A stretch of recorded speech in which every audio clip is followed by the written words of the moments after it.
Mga sangkay, alamin po natin ngayon ang nangyayari doon po sa mga probinsya. Kasi nakakagulat mga sangkay, no? Sobrang lakas po pala talaga ng bagyong ito. At ngayon mga sangkay, marami pong mga lugar ang lubog.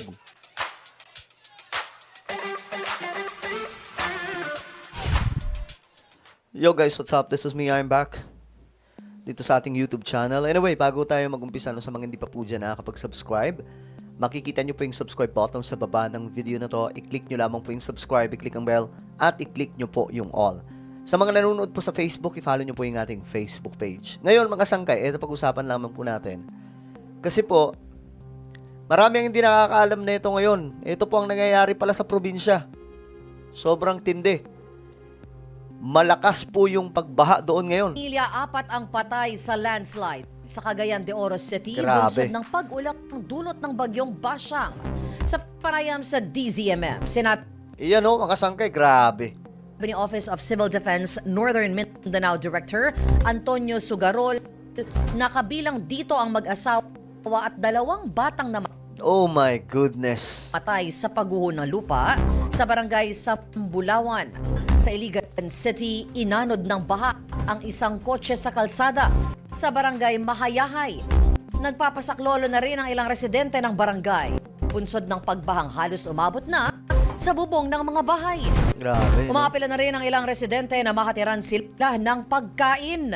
So marami ngayong nagulat, no, especially dito doon sa Metro Manila na side. Hindi po nila alam mga sangkay na ganun pala kalala ang bagyo. Pero kawawa nga po ngayon yung kalagayan ng mga taga Visayas at Mindanao. Wala po makababa dito sa Mayahay po. Lahat nakatrap, lahat sa bahay. Oh, natrap sa bahay. Itong namin, second floor pero inaabot pa. Sana po matulungan niya kami dito. Mahirap po dito ang mga maliliit na mga bata. So, umpisa sa gabi, hindi kami nakatulog dahil binabantay namin ang baha. Ayon kay Iligan City Mayor Frederick Siao, nasa 1,000 pamilya mula sa 21 barangay ang apektado ng pagbaha. Grabe. Hamon niya ngayon ang paglikas sa mga residente na noong una ay hindi sumunod sa preemptive evacuation. Ayun lang. So nangyari yung iba, mga sangkay na natrap kasi hindi sumunod sa evacuation na warning no or advice ng local government. Tiniyak naman ng alkalde Yan ang sinasabi po natin kapag may mga ganitong klaseng nangyayari. Maging maging alerto kung ano yung advice ng nakatataas o ng inyong local government, then sunod agad kasi delikado na po ngayon. Tandaan po ninyo yung mga bagyo ngayon, mga sangkay, hindi na po katulad dati. Dahil may climate change po tayo, yung mga bagyo malalakas na po. Hindi na po mga pipitsugin yung mga bagyo. Kaya ito po ang nangyayari. Pagdamag ng binayo ng malakas na ulan mula po sa bagyong Basyang, ang mga probinsya sa Northern Mindanao, kasama rin pong silangang Visayas. Ang resulta, baha na lampas tao ang lalim sa ilang lugar. Sa Cagayan de Oro, 4 ang na-report na nasa wiki dahil pa rin sa landslide. Grabe. Narito ang express report ni Bril Montalvo ng News 5 Mindanao. Ito katindi ang baha sa isang bahagi ng Iligan City kaninang madaling araw. Rumagasa ang tubig at abot dibdib na ang baha. Grabe, Ang mga rescuer gumamit na ng lubid para hindi anurin ng agos. Pati ang intersection na ito, nagmistula ng ilog ng kulay putik na baha. Sumabay pa ang patuloy na pagbuhos ng malakas na ulan. Sa Surigao del Sur, pinasok ng baha ang ilang bahay sa barangay Quezon sa Tandag City. Oh my Dulot goodness. yan ng malakas na ulan dala ng bagyong Basyang. Sa barangay Poblasyon ng grabe, Caguait, Surigao del Sur, inanod ang ilang bahay sa gilid ng dagat. Tumaas ang tubig sa lugar dahil sa walang tigil na ulan. Sa bayan naman ng Kantilan sa parehong probinsya, rumagasa ang kulay putik na tubig baha sa mga kabahayan ng barangay Kabasan. Oh my goodness. Gumamit na ng lubid ang mga residente sa paglikas. Habang sa Hinatuan, higit 700 residente ang inilikas sa 5 island barangay. Nabigyan naman na sila ng paunang tulong ng lokal na pamahalaan kagaya ng mga food packs. Sa Surigao City naman sa Surigao del Norte, nabuwal ang isang puno ng akasya sa Amat Street matapos ang pag-ulan na may kasamang malakas na hangin. Nadaganan nito ang 3 sasakyan na nakaparada sa gilid ng kalsada. Wala namang nasaktan. Hindi naman madaanan ang Tubod Bridge dahil sa rumagasang baha. Ang mga sasakyang ito sa Iligan City Central School, Grabe, inanod, oh. inanod na.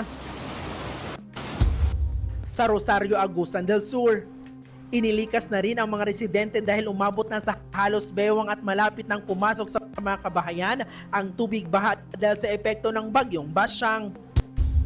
Sa El Salvador City, Misamis Oriental, ilang kabahayan ang nadagana ng puno ng niyog dahil sa malakas na hangin at walang tigil na pag-ulan. Isang residente ang nasaktan. Agad namang nagsagawa ng clearing operation sa lugar ang LGU. Sa Hingoog City sa parehong probinsya, inilikas ng mga tauhan ng Philippine Red Cross ang mga residente dahil sa walang tigil na pag-ulan. Sa bayan ng Lagunglong, higit 100 residente ang inilikas na rin. Nabigyan naman na sila ng pagkain at iba pang relief items ng LGU. Nagbabalitaw. Okay, so ito po yung situation ngayon sa mga probinsya. Kaya nga po, lagi po ninyong tatandaan na kapag may bagyo, delikado yan. Kahit pa sabihin ng weather update na mahina naman yung bagyo, guys, mas mabuti pa rin yung handa. Kasi nga po, yung panahon po natin ngayon, talagang unpredictable na itong mga bagyo eh. Mga sangkay. So, talagang delikado na. Ito, kahit sa... maraming balita ito eh. Nagulat nga din ako. Ganun pala kalakas. Ayan o.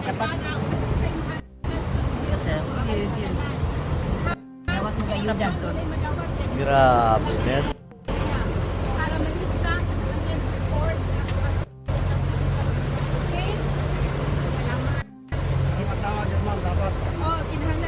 So, para po sa inyong kalaman, hindi lang Metro Manila ang binabaha, ha? Kahit po mga probinsya. Ayan, no? Ay, awit mo mama, awit mo. Awit lang, awit lang. Pinit-break. Grabe. So, ito po ngayon yung ito po yung resulta ng climate change, mga sangkay. Actually, kahit po may mga, sabihin na po natin, meron po tayong mga flood control na mga malalaki, hindi pa rin po talaga mapipigilan itong climate change. Itong effect, mga sangkay, sa ating mundo. Alright? Pero mas okay pa rin kung mayroong mga flood control na naipapagawa talaga. Kasi kahit papaano, kumbaga, may suporta, no? Ang mga tao, just in case may malaking pagbaha, makakalikas pa bago po umapaw. Ganun po ang mangyayari, hindi tulad mga sangkay, kinurap po ng mga politiko itong ating mga flood control. Kaya mga sangkay, ang bilis po, baha kaagad. Wala pong ng tubig eh. 'Di ba? Wala pong daluyan ng tubig na maayos. So kung mayroong flood control, bagamat lalampas pa po doon ng tubig, ang importante doon, hindi po agad-agad makakalikas pa po yung mga tao. Pero yun na nga, mga sangkay, sa mga kababayan po natin, sana po maging alerto lagi kapag mayroong pong bagyo. Kasi alam naman po natin yung panahon natin ngayon, napaka-delikado na po ng sitwasyon ngayon ng ating planeta. Hindi lamang po Pilipinas ang nakakaranas nito. Kahit po yung ibang mga bansa, ito din po yung kanilang problema po talaga. Itong climate change. Kita nyo mga sangkay, winasiwas yung lugar nila ng baha. Tingnan nyo, ito medyo humupa na po ito. Pero halatang sobrang lakas ng baha dito. So ayun po mga kababayan, mag-iingat po kayo dyan sa inyong mga kinalalagyan. Luzon, Luzon medyo okay. Doon po sa Mindanao and Visayas, alright? So ano po ang inyong opinion? Comment down below. Mayroon po tayong YouTube channel, Sangkay Revelation. Hanapin nyo po ito sa YouTube ngayon din. Kapag nakita nyo na, i-click nyo po yung subscribe, i-click ang bell, at i-click nyo po yung all.